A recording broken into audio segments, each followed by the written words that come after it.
মহাসংগ্ৰাম। নমস্কাৰ, Mahasangram the battle for আছামলৈ স্বাগতম জনাইছোঁ। ষ্টুডিঅ'ত মই কৃপাঞ্জল ৰাজবংশী। প্ৰথমটো খবৰ, কাইলৈ ৰাজ্যত অনুষ্ঠিত হ'ব দ্বিতীয় পৰ্যায়ৰ ভোটগ্ৰহণ। কাইলৈ 39টা সমষ্টিত অনুষ্ঠিত হ'ব ভোটগ্ৰহণ। দ্বিতীয় পৰ্যায়ত বৰাকৰ 3খন জিলাৰ 15টা সমষ্টিৰ লগতে ডিমা হাছাওৰ এটা, পশ্চিম কাৰ্বি আংলঙৰ এটা, কাৰ্বি আংলং, মৰিগাঁও, নগাঁও, হোজাই আৰু ওদালগুৰিৰ 3টাকৈ সমষ্টিৰ উপৰিও দৰঙৰ 4টা, কামৰূপৰ 2টা আৰু নলবাৰী জিলাৰ এটা সমষ্টিত অনুষ্ঠিত হ'ব নিৰ্বাচন। দ্বিতীয় পৰ্যায়ৰ নিৰ্বাচনত 345জন প্ৰাৰ্থীৰ ভাগ্য নিৰ্ণয় কৰিব 73,44,631 গৰাকী ভোটাৰে। ইয়াৰে 37,34,537জন পুৰুষ ভোটাৰৰ বিপৰীতে মহিলা ভোটাৰৰ সংখ্যা 36,09,959 গৰাকী। তৃতীয় লিংগৰ ভোটাৰ 135 গৰাকী, যিয়ে দ্বিতীয় পৰ্যায়ত সাব্যস্ত কৰিব পাৰিব তেওঁলোকৰ ভোটাধিকাৰ। 1 এপ্ৰিলত নিৰ্বাচন হ'বলগীয়া 13খন জিলাৰ 39টা সমষ্টিৰ ভিতৰত সৰ্বাধিক ভোটাৰ থকা সমষ্টিটো হৈছে হোজাই। হোজাইত মুঠ ভোটাৰৰ সংখ্যা 2,65,886 জন। ইয়াৰ বিপৰীতে 1,32,339 গৰাকী ভোটাৰেৰে দ্বিতীয় পৰ্যায়ত আটাইতকৈ কম ভোটাৰ থকা সমষ্টি হিচাপে চিহ্নিত হৈছে কাৰ্বি আংলঙৰ হাওৰাঘাট। দ্বিতীয় পৰ্যায়ৰ 39টা সমষ্টিৰ ভিতৰত 23টা বিজেপিৰ দখলত আছে। অগপৰ দখলত আছে 2টা সমষ্টি, কংগ্ৰেছৰ 5টা সমষ্টি, AIUDFৰ 5টা সমষ্টি থকাৰ বিপৰীতে BPFৰ হাতত আছে 4টা সমষ্টি।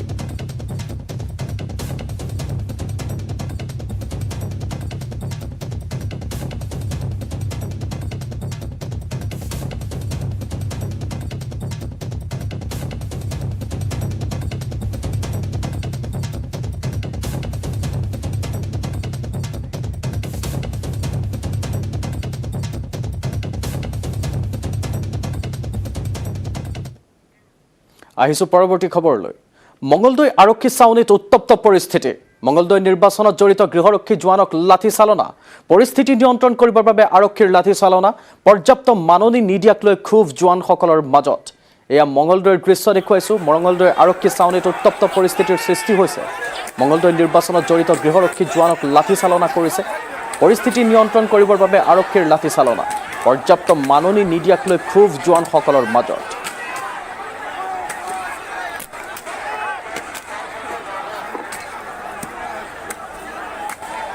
মঙলদৈ আৰক্ষী ছাউনীত দৃশ্য দেখুৱাইছোঁ। উত্তপ্ত পৰিস্থিতিৰ সৃষ্টি হৈছে। মঙলদৈৰ নিৰ্বাচনত জড়িত গৃহৰক্ষী জোৱানক কৰা হৈছে লাঠি চালনা। এইদৰে উত্তপ্ত পৰিস্থিতি দেখিবলৈ পোৱা গৈছে। এফালৰ পৰা চকী ভাঙি চুচুৰময় কৰিছে জোৱানসকলে।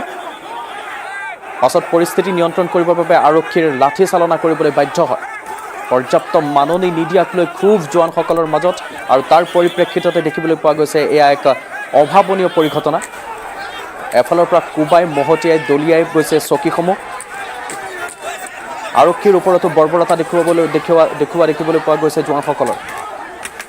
গালৈ দলিয়াইছে চকী, আৰু এইদৰে এক উত্তপ্ত পৰিস্থিতিৰ সৃষ্টি হৈছে মঙলদৈ আৰক্ষী ছাউনীত। পৰ্যাপ্ত মাননি নোপোৱাৰ বাবে গৃহৰক্ষী জোৱানসকলে সাব্যস্ত কৰিছে প্ৰতিবাদ, আৰু আৰক্ষীয়ে চালনা কৰিছে লাঠি। পৰ্যাপ্ত মাননি নিদিয়াক লৈ ক্ষোভ আৰক্ষীৰ ওপৰত জোৱানসকলৰ। মঙলদৈৰ নিৰ্বাচনত জড়িত আছিল এই গৃহৰক্ষী জোৱানসকল।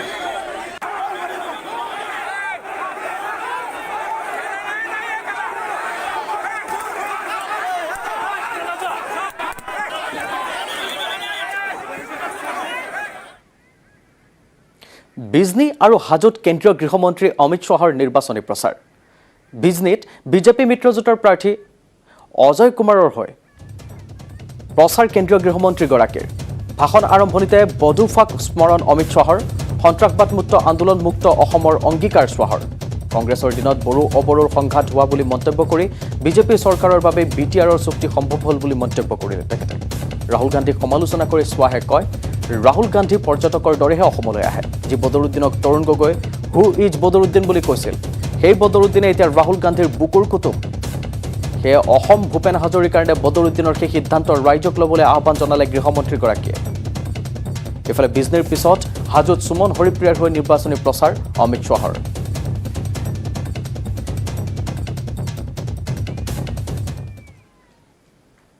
राहुल बाबा आजकल असम के पर्यटन पर आए हुए टूरिस्ट आते हैं ना, टूरिस्ट ऐसे घूमते हैं।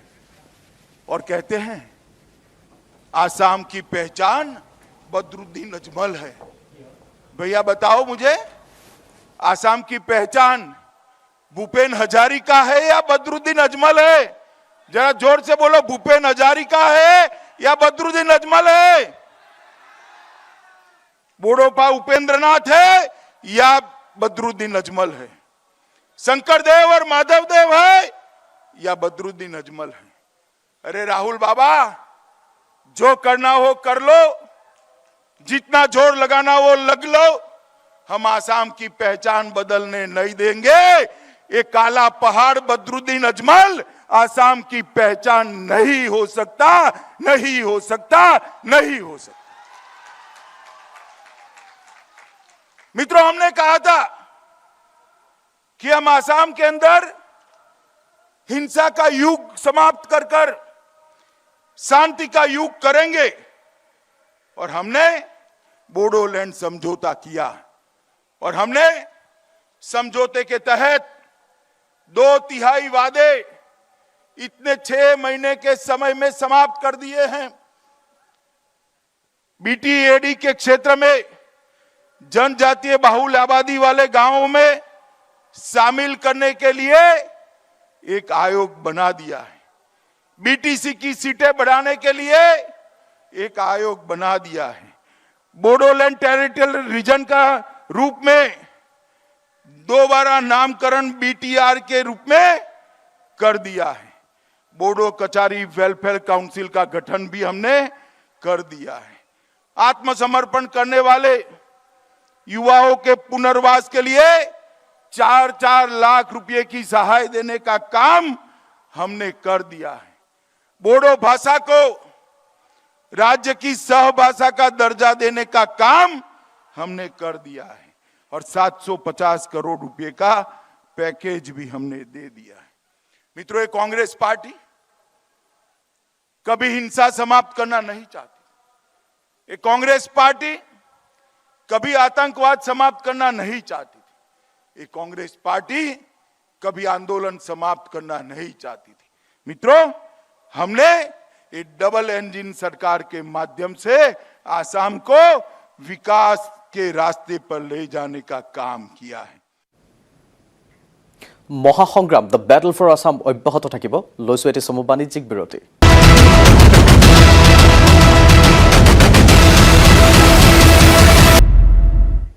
বিৰতিৰ পাছত পুনৰ স্বাগতম। ছয়গাঁৱত নিৰ্বাচনী প্ৰচাৰ চলাইছে ৰাহুল গান্ধীয়ে। কংগ্ৰেছ প্ৰাৰ্থী ৰেকিবুদ্দিন আহমেদৰ হৈ নিৰ্বাচনী প্ৰচাৰ চলাইছে ৰাহুল গান্ধীয়ে। বৰক্ষেত্ৰীত দিগন্ত বৰ্মনৰ হৈ নিৰ্বাচনী প্ৰচাৰ চলাব ৰাহুল গান্ধীয়ে। ছয়গাঁৱৰ প্ৰীতিপুৰ মিলন পথাৰত কংগ্ৰেছৰ বিশাল নিৰ্বাচনী সভাত কা আন্দোলনৰ শ্বহীদক স্মৰণ কৰি দীপাঞ্জল দাসৰ বলিদান অথলে যাব দিব নোৱাৰি বুলি মন্তব্য কৰিলে ৰাহুল গান্ধীয়ে। ইফালে কংগ্ৰেছৰ চৰকাৰ হ'লে দক্ষিণ কামৰূপ জিলা প্ৰদানৰো প্ৰতিশ্ৰুতি দিলে ৰাহুল গান্ধীয়ে। এদৰে দেখিবলৈ পোৱা গ'ল ছয়গাঁৱত নিৰ্বাচনী প্ৰচাৰ চলাইছে ৰাহুল গান্ধীয়ে। কংগ্ৰেছ প্ৰাৰ্থী ৰেকিবুদ্দিন আহমেদৰ হৈ নিৰ্বাচনী প্ৰচাৰ চলাইছে তেখেতে। বৰক্ষেত্ৰীতো দিগন্ত বৰ্মনৰ হৈ নিৰ্বাচনী প্ৰচাৰ চলাব ৰাহুল গান্ধীয়ে। ছয়গাঁৱৰ প্ৰীতিপুৰ মিলন পথাৰত কংগ্ৰেছৰ বিশাল নিৰ্বাচনী সভাত কা আন্দোলনৰ শ্বহীদক স্মৰণ কৰি দীপাঞ্জল দাসৰ বলিদান অথলে যাব দিব নোৱাৰি বুলি মন্তব্য কৰিলে ৰাহুল গান্ধীয়ে।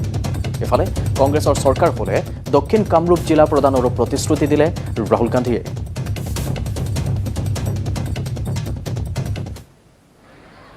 आज असम में उन्हें रोजगार नहीं मिल सकता। बीजेपी रोजगार देने की कोशिश नहीं करती, इन युवाओं की मदद करने की कोशिश नहीं करती, इन युवाओं को सपना पूरा नहीं करने देती, उल्टा असम पर आक्रमण करती है। सीएए असम पर आक्रमण है। यह सिर्फ एक कानून नहीं है, यह आपके इतिहास पे, आपकी हिस्ट्री पे, आपकी भाषा पर, आपके भाईचारे पर आक्रमण है। इसलिए हम इसको रोक रहे हैं। दूसरी गारंटी कहती है कि हम 5 लाख युवाओं को नौकरी रोजगार देंगे। नरेंद्र मोदी जी ने नोटबंदी की, आपके जेब में से पैसा निकाला, जीएसटी लागू की,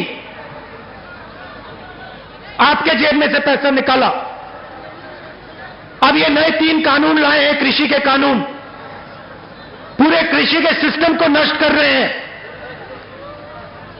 जो किसानों का है वो उनके जेब में से निकालने की कोशिश कर रहे हैं। मैं आपसे पूछना चाहता हूं, नोटबंदी, जीएसटी, किसान के कानून में उन्होंने आपके जेब में से पैसा निकाला, आपके जेब में पैसा बीजेपी ने कब डाला?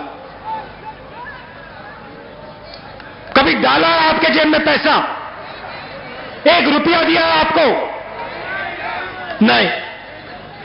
जो छोटे business, middle size business Assam को रोजगार देते थे, उनको नरेंद्र मोदी जी ने जीएसटी लागू करके, नोटबंदी करके खत्म कर दिया।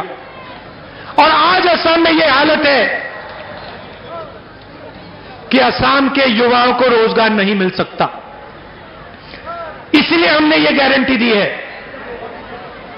हम गारंटी करके कह रहे हैं कि हम सिर्फ सरकारी नौकरी नहीं देंगे, हम प्राइवेट सेक्टर को एक बार फिर चालू कर देंगे। कैसे करेंगे? आपको पैसा देकर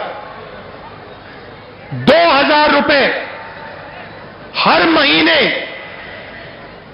हम असम के हर हाउसवाइफ को देंगे। महिला सम्मान, 200 यूनिट फ्री बिजली के हम हर परिवार को असम में देंगे। আৰু নিৰ্বাচনী সভাত অংশগ্ৰহণৰ পূৰ্বে মা কামাখ্যাৰ আশীষ লয় ৰাহুল গান্ধীয়ে, আৰু মা কামাখ্যাৰ আশীষৰ পাছতে তেওঁ নিৰ্বাচনী সভাত অংশগ্ৰহণ কৰে। দেখিবলৈ পোৱা গৈছে কণ কণ শিশুৰ সৈতেও বাৰ্তালাপ কৰিছে ৰাহুল গান্ধীয়ে, আৰু মা কামাখ্যাৰ চৰণত তেওঁ আশীষ লৈছে। তাৰ পাছতে মা কামাখ্যাৰ আশীষ লৈ কণ কণ শিশুৰ সৈতে তেওঁ বাৰ্তালাপ কৰা দেখিবলৈ পোৱা গ'ল। কামাখ্যাক পূজা অৰ্চনা কৰি কণ কণ শিশুৰ সৈতে তেওঁ বাৰ্তালাপ কৰিলে এইদৰে, আৰু এইদৰে কামাখ্যাৰ আশীষ লোৱা দেখিবলৈ পোৱা গ'ল। মা কামাখ্যাৰ আশীষ লোৱা দেখিবলৈ পোৱা গ'ল ৰাহুল গান্ধীক, আৰু শিশুসকলৰ সৈতে বাৰ্তালাপৰ পিছতে তেওঁ অংশগ্ৰহণ কৰে নিৰ্বাচনী প্ৰচাৰ সভাত। इन्हें 5 गारंटीज दी हैं, आप उनको जानते हैं, ठीक है? वो हमारा इलेक्शन का मेन मुद्दा है। हमने जहां भी हमने कुछ कहा है, हम बीजेपी नहीं है। छत्तीसगढ़ में हमने कहा था कर्जा माफ करेंगे, करा। पंजाब में कहा था, करा। कर्नाटक में कहा था, करा। जो हम कहते हैं करेंगे। जो टी गार्डन वर्कर्स हैं, आप एक बात याद रखिए, 365 गारंटी। Thank you. কাইলৈ দ্বিতীয় পৰ্যায়ৰ নিৰ্বাচন। দৰং জিলাৰ 4টা সমষ্টি ক্ৰমে মঙলদৈ, কলাইগাঁও, চিপাঝাৰ আৰু দলগাঁও সমষ্টিত অনুষ্ঠিত হ'ব নিৰ্বাচন। 4 সমষ্টিত অনুষ্ঠিত হ'বলগীয়া নিৰ্বাচনৰ বাবে সাজু দৰং জিলা প্ৰশাসন। দৰং জিলাত আছে মুঠ 1201টা ভোট কেন্দ্ৰ। নিৰ্বাচন আয়োগৰ নিৰ্দেশক্ৰমে কোভিড প্ৰটকল মানি সাজু হৈছে দৰং জিলা প্ৰশাসন। দৰং জিলাৰ মঙলদৈ আৰু চিপাঝাৰৰ দুৰ্গম অঞ্চলত আছে কেইবাটাও ভোট কেন্দ্ৰ। মঙলদৈৰ 37টা আৰু চিপাঝাৰৰ 16টা দুৰ্গম অঞ্চলত থকা ভোট কেন্দ্ৰলৈ আগতীয়াকৈ ৰাওনা হৈছে পলিং আৰু প্ৰিজাইডিং বিষয়াসকল। ভোট কেন্দ্ৰসমূহত গঢ়ি তোলা হৈছে কটকটীয়া নিৰাপত্তা ব্যৱস্থাও। আৰু এই সন্দৰ্ভত আমাক অধিক জনাব আমাৰ মঙলদৈৰ সাংবাদিক নৱজ্যোতি মহন্তই।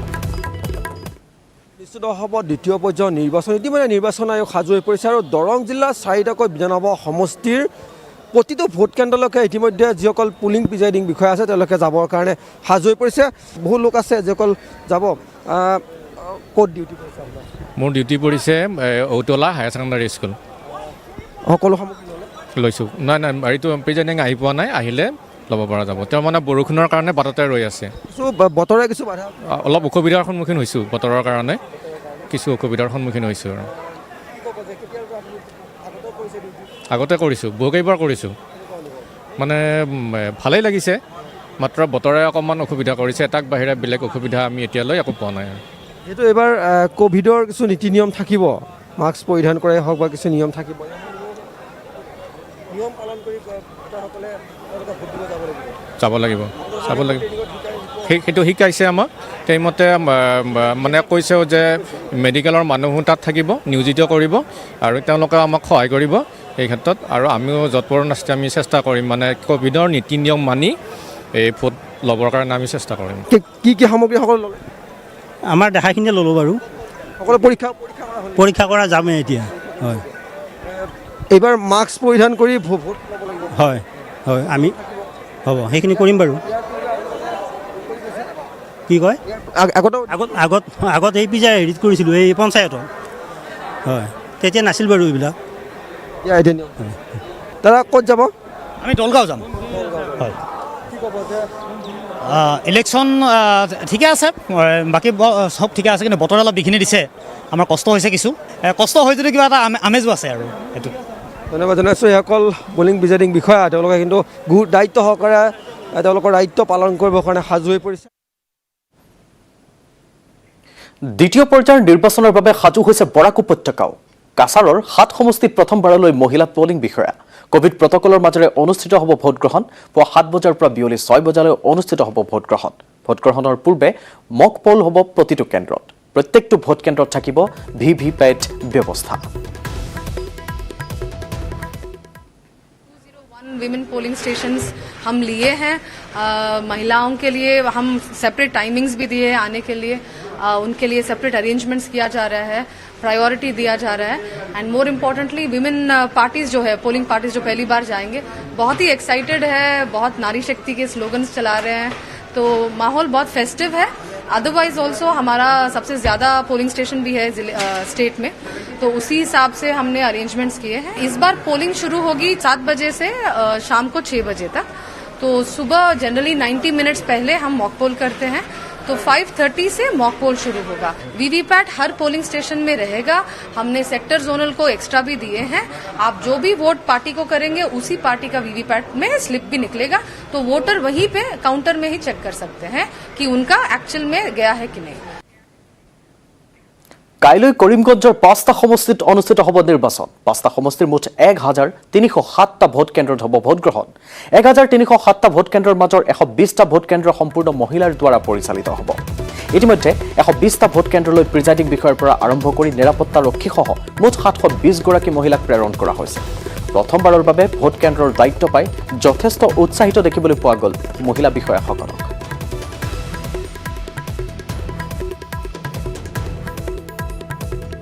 আৰু এইবাৰ ভোট কেন্দ্ৰসমূহক দেখিবলৈ পোৱা গৈছে মহিলাৰ পয়োভৰ কৰিমগঞ্জৰ 5টা সমষ্টিত অনুষ্ঠিত হ'ব নিৰ্বাচন য'ত মহিলাসকলক যথেষ্ট প্ৰাধান্য দিয়া দেখিবলৈ পোৱা গৈছে তেওঁলোকো অংশগ্ৰহণ কৰিছে আৰু যথেষ্ট উৎসাহী হৈ পৰিছে এদৰে নিৰ্বাচনত অংশগ্ৰহণ কৰিব পাৰে